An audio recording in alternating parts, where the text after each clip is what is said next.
أعوذ بالله من الشيطان الرجيم بسم الله الرحمن الرحيم لم يكن الذين كفروا من أهل الكتاب والمشركين منفكين حتى تأتيهم البينة رسول من الله يتلو صحفا مطهرة فيها كتب قيمة وما تفرق الذين أوتوا الكتاب إلا من بعد ما جاءتهم البينة وما أمروا إلا ليعبدوا الله مخلصين له الدين حنفاء ويقيموا الصلاة ويؤتوا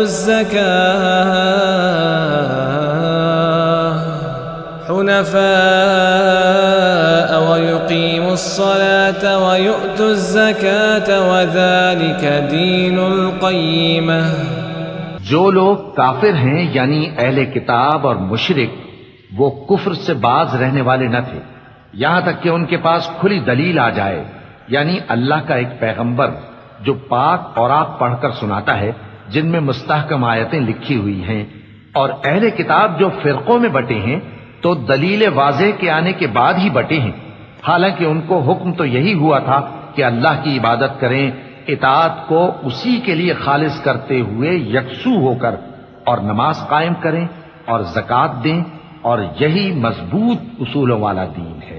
इन्नल्लज़ीन कफ़रू मिन अहलिल किताबि वल मुश्रिकीन फी नारि जहन्नम खालिदीन फीहा उलाइका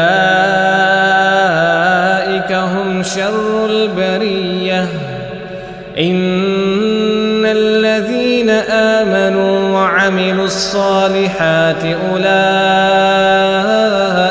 हुम खैरुल बरिय्यह जज़ाउहुम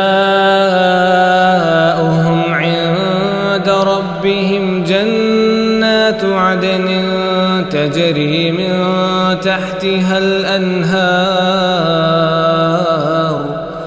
जन्नातु अदनिन तजरी मिन तहतिहल अन्हार खालिदीन फीहा अबदा रज़ियल्लाहु अन्हुम व रदू अन्हु ज़ालिक लिमन ख़शिय रब्बह। जो लोग काफिर हैं यानी अहले किताब और मुशरिक वो दोज़ख की आग में पड़ेंगे और हमेशा उसी में रहेंगे। ये लोग सब मखलूक से ज्यादा बुरे हैं। बेशक जो लोग ईमान लाए और नेक अमल करते रहे वो तमाम खल्क़त से बेहतर हैं। उनका सिला उनके परवरदिगार के यहां हमेशा रहने के बाग हैं जिनके नीचे नहरें बह रही हैं। हमेशा हमेशा उनमें रहेंगे। अल्लाह उनसे खुश और वो उससे खुश। ये सिला उसके लिए है जो अपने परवरदिगार से डरता है।